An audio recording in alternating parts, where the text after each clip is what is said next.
어째 내 얼굴이 왕이 될 상인가?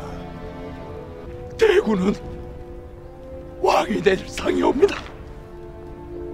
헌데 한상가 양반, 이미 나는 왕이 되었는데 왕이 될 상이라니, 이거 순 엉터리 아닌가? 왕이 되기 전에 했어야 용한 것이지. 안녕하세요, 워런입니다. 트럼프 유세 중 총격 사건 상당히 충격적이죠. 제가 정치적 이야기를 하려고 영상 만드는 것은 아닙니다. 전 전문가도 아니고 언론과 다른 분들이 이미 많이 다루고 계십니다. 다만 아주 짧게 이야기하자면 일반 언론에서는 당선 가능성 70%까지 올라갔다고 하는데 제가 보기엔 99%입니다. 보수층 결집, 일부 중도층 흡수, 일부 민주당 지지자들 투표 포기까지 등등 해서요. 다만 대선 이후에 분명 양측의 진영 갈등은 더 커지리라 봅니다. 미국인 일부 언론에선 이날의 총선과 이 사진으로 케네디와 레이건까지 소환하고 있습니다. 호불호가 갈리는 트럼프에서 이제는 강인하고 영웅스러운 대통령으로서 단숨에 미 정통 정치감은 케네디와 미국인들이 가장 사랑하는 온건 대통령 레이건급으로 올라선 모습입니다. 그렇다면 사실상 대통령 당선이 거의 확실시돼가는 트럼프의 이날의 사건이 앞으로 주가에는 어떤 영향을 줄까요? 현재 많은 주식 전문가라고 하는 사람들이 올해 미 대선까지는 주식 하락 및 경기 침체는 없다고 이야기하고 있습니다. 혹 하락하더라도 대선 후 내년이 유력하다고 합니다. 그런데 11월 대선 전에 이번 총격 사건처럼 트럼프 쪽으로 승기가 급하게 기울어져 버리면 대선 전에 경기 침체 및 주가 하락은 절대 없다고 장담할 수 있을까요? 트럼프의 총격 사건이 일종의 블랙스완인데 또 다른 블랙스완이 언제든 다시 일어나지 말라는 법이 없습니다. 그때는 주가에 어떤 영향을 줄까요? 7월 저볼 영상 제작 전만 해도 56으로 중립이던 공포 탐욕지수는 장이 열리면서 60일로 조금씩 과열로 들어가고 있습니다. 나스닥 선물 차트를 보시겠습니다. 주봉 기준으로 예전에도 언급했던 컵 앤 핸들 패턴이 보입니다. 핸들이 만들어진 이후에는 컵이 높이만큼 상승하는 패턴입니다. 나스닥 선물 현재 약 2413포인트인데 파란색의 화살표처럼 컵이 높이만큼 상승한다면 피보나치 확장 수율 툴 적용해서 약 1.382, 1.236 구간 어딘가에 결과값이 나올 듯 합니다. 즉 2900포인트, 21000포인트 사이인데요. 오버슈팅 한다면 1.5 구간인 22,300불 포인트 가능해 보입니다. 오래전 영상에서 2만 포인트 가능성이 있다 언급하면서도 설마 했는데 현실이 되었네요.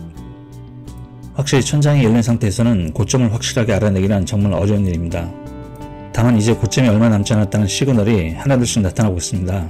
사실 이런 그림이 나올까 조금은 두려운데요. 나스닥 일봉 차트입니다. 21선을 오르고 내리면서 개미들을 끊임없이 유혹하고 있습니다. 마치 절대 무너지지 않을 거라는 확신을 심어주려 가는 것처럼 보입니다. 이러다 마지막 90도 각도로 주가 발산하고 그대로 급락할까 두려운 것입니다. 환영을 바쁜 모든 개미들 등에 업고 탈출기에도 안 주고 그대로 급락해버리는 것입니다. 주봉과 일봉에서는 이미 어떠한 하락 시그널을 보여주고 있습니다. 다만 지금의 주가에 가려져 있을 뿐입니다. 특히 월봉에서 그 시그널은 명확합니다. 첫째, 캔들이 이평선에서 너무 멀리 떨어져 있습니다. 당장은 아니더라도 멀리 떨어져 있는 캔들은 언젠간에 이평선에 다시 붙게 되어 있습니다. 둘째, 앞으로 베어리시 마켓이 나올 수 있을 만주라는 하락 다이버전스가 나타났습니다. 주가는 새로운 고점을 갱신하며 계속 우상향하는데 반대로 RSI 지표는 하락세를 일찍이 돌아서며 상승의 끝이 멀지 않았음을 보여주고 있습니다. 그리고 거래량 문제입니다. 물론 지금 당장 나오는 모습은 아닌데 최근 거래량이 조금씩 줄어든 상황에서 갑자기 매도 거래량이 급격하게 늘어난 것도 일종의 시그널입니다.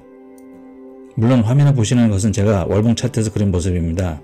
하지만 월봉에서 실제 이런 매도량이 나오면 이미 그때는 하락이 상당히 진행되었을 때입니다. 실제 하락을 피하려면 일봉, 주봉 기준에서 거래량 시그널을 읽어내야 합니다. 또 다른 시그널 중 하나는 최근 급등세를 보이고 있는 러셀 2000의 모습입니다. 나스닥이 주춤한 틈을 타서 러셀이 강하게 움직이고 있습니다. 비트코인을 오래 하신 분은 잘 알고 계시겠지만 이 모습은 마치 상승 시 비트코인이 먼저 오르고 그 후에 알트코인이 무섭게 상승합니다. 그리고 마지막에 비트와 알트코인이 동시에 오르거나 혹은 비트만 크게 오르면서 마지막을 장식하고 대하락기에 접어듭니다. 현재 언론에서는 파월의 금리 인하 신호에 맞춰서 주가 훈풍이 나스닥에서 러셀까지 골고루 퍼지고 있다고 긍정적으로 보도하고 있는데요. 글쎄요. 한국이나 미국이나 대기업에 비해 중소기업은 자금 흐름이 좋지 않다고 여겨집니다. 금리 인하한다고 중소기업이 갑자기 확 살아날까요? 그런 의미에서 러셀의 주식 자금이 몰리는 건 알트코인의 상승처럼 마지막 사이클에 도달 중이라는 시그널로 익혀지는 않는지요. 마지막으로 비트코인 아주 짧게 보겠습니다. 저희 제작시간 여건상 간단히 언급한 수준에서만 하고 지나가겠습니다. 비트코인 제작 마지막 영상이 하락 진행 중 사파동 진행 중에 제작한 것으로 기억합니다. 당시 4파 진행 중 만약 4파동이 완성되면 마지막 5파동이 나올 수 있다고 한 기억이 있네요. 하락한다면 1058에서 57K, 이후 중간에 지지 매물이 없어 53에서 52K까지 하락 가능하다고 했습니다. 실제 비슷한 가격대인 약 53,500불까지 하락하였습니다. 그리고 7월 16일 현재 약 63,000불입니다. 4시간봉 기준 과매수 구간이라 다소 약조정을 있을 수 있으나 전망은 나쁘지 않습니다. 1차 저항 61K를 넘어섰기에 지금 다소 조정이 오더라도 곧 64, 65K 도전한다고 봅니다. 만약 64, 65K 도전해서 한 번에 안착하지 못하더라도 다음에 그림과 같은 패턴이 나온다면 큰 걱정은 필요 없다고 봅니다. 이번 기준 역헤드앤 숄더 패턴입니다. 하락장 이후 상승장 전환 시 종종 나오는 패턴입니다. 이 패턴이 나온다면 오른쪽 어깨 완성 이후 전고인 73,000불 때 바로 도전 간다고 보시면 됩니다. 월봉 차트 보시면 상당히 좋습니다. 급락하던 캔들이 월봉 11선 맞닿고 밑골이 급하게 말아 올리는 모습입니다. 지금의 구간은 마지막 5파동 진행 중으로 보셔도 좋을 듯 합니다. 64, 65K 도전 후 안착, 그리고 전고인 73, 74K까지 도전 후에 안착한다면 마지막 가파르게 상승하리라 여겨집니다. 감사합니다.